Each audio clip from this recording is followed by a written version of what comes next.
सावरे सुरतिया मोहनी मुरतिया बड़ा निक लागे उनकर मीठी मीठी बतिया मुस्की पे राजा के लुभा गईनी मुस्की पे राजा के लुभा गईनी जैसन सोचले रही हम वैसन सखी रे बरपा गईनी जैसन सोचले रही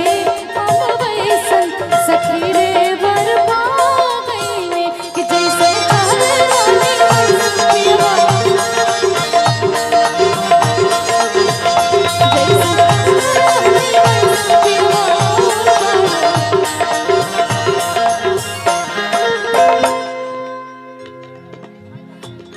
थोड़ा सा भैया नहीं थोड़ा सा माहौल को शांत कीजिए, गाने में डिस्टर्बिंग होता है। माहौल थोड़ा शांत रहेगा तो अच्छा लगेगा गाने में। सब कई मंचों पर बैठ जाओ, एक जगह बैठ जाते तो अच्छा रहता है। आदरणीय भैया शिवोद अकेला जी मंच पर उपस्थित हैं, भैया के बारंबार प्रणाम बा। दिलवा के हाल हमसे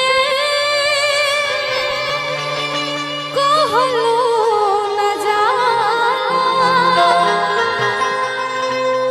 आधार लोकलाई तो देह सिहरा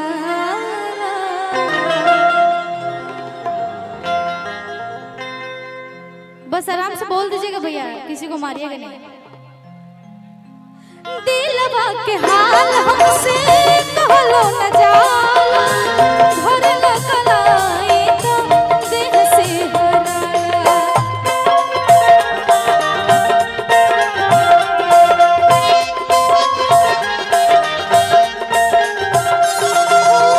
दिलवा के हाल हमसे कहलो न जाला भरल कलाई तो देह सिहरा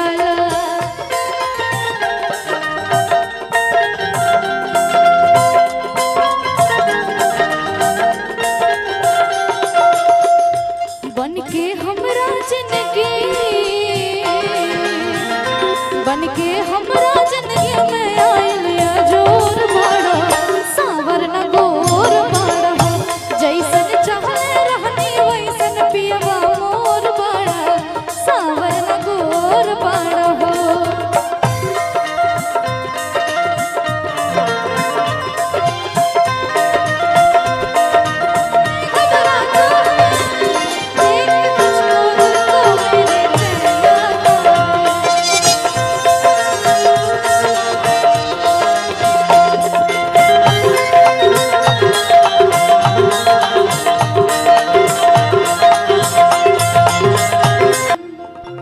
सोच के से जोरिया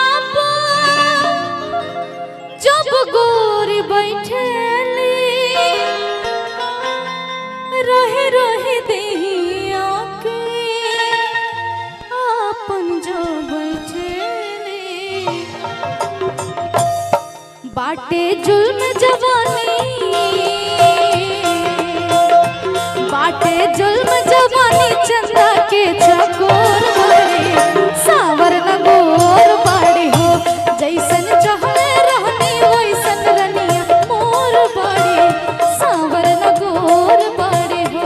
भैया इतने सुंदर सुंदर चेहरा लेके आप लोग इतना छुपे हैं, बहुत सुंदर, इतने सुंदर कि हमको यहाँ से चक्कर आ रहा है। आराम से आराम से आराम से स्टेज बाबू, इधर गिर जाइएगा, आप लोग को ही चोट लगेगा। बताइए, दो लोग खड़े हैं पीटने के लिए हम लोग बदमाशी मत कीजिए कि डंडा उड़ जाए उधर।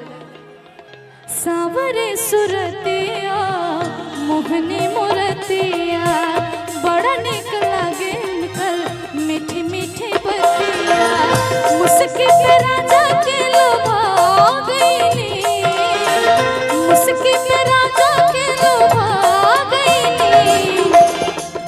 आगे का क्या लाइन था?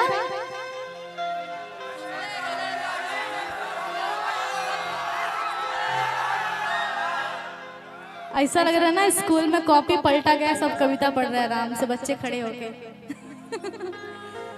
जैसन सोचले रही हम वैसन। अच्छा आप लोग सोचे हैं ना, क्या सोचे हैं? ऐश्वर्या राय मिले, उनके जैसे मिले ना, सुंदर। अच्छा आप लोग सच बताइए, कौन कौन किन की शादी हो चुकी है अभी यहाँ पे? शादी हो गई है? नहीं हुआ है? ए नेहा, हाँ? ले चला ना हमरो नहीं करवा दो। ऐसे कि गोरखपुर के परी बड़ा भाग से चली। का हो, गोरखपुर के परी बड़ी भाग से चली जीवन रूपी।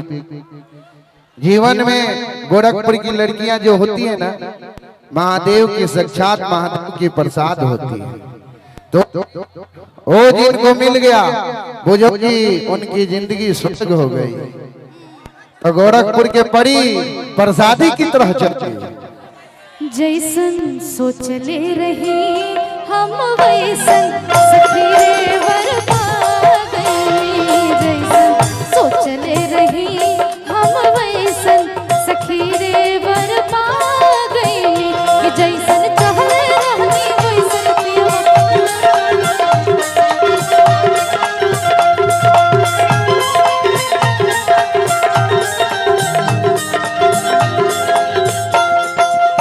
दिलवा के हाल हमसे कहलो न जाला।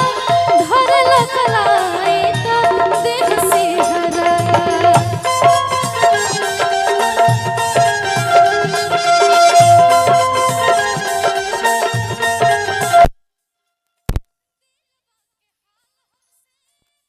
न जाला धरल कलाई तो देह से हरा।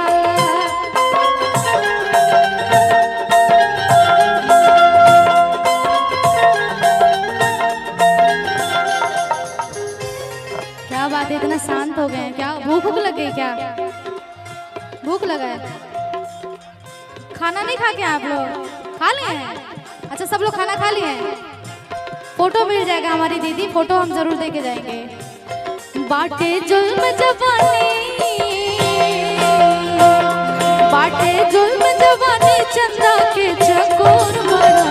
सांवर न गोर बाड़ा हो, जैसन चहल रहनी वैसन पियवा मोर बाड़ा। सांवर न गोर बाड़ा हो, जैसन चहल रहनी वैसन पियवा मोर बाड़ा। सांवर न गोर बाड़ा हो, जैसन चहल रहनी वैसन पियवा मोर बाड़ा। जय हो।